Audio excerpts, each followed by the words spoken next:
Hello guys, heto po, nagkukulitan po kami ng aming nag-iisang prinsesa at pinapakitaan po niya ako ng iba't ibang mga post niya at sabi niya kasi magiging model siya someday at syempre, oh my goodness, ang kulit ng batang ito, as in super kulit at hindi kanya kakausapin pag nagtatagalog o nagpapanggasinan ka dahil gusto lang niya is puro English po yung language na gagamitin mo. Kaya pag kausap mo to, oh my goodness,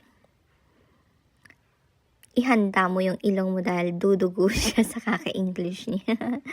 Well, what I like to her, she's very sweet and my sense of humor.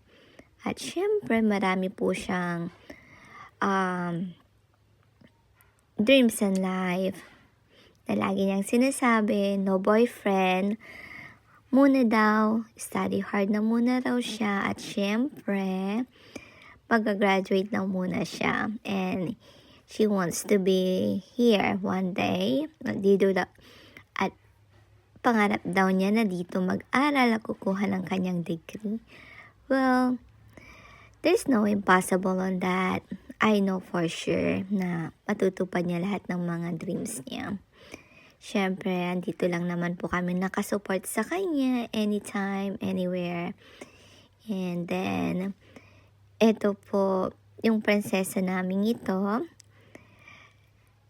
laging gustong nagpapatawa. At sobrang arte, pero bagay naman sa kanya.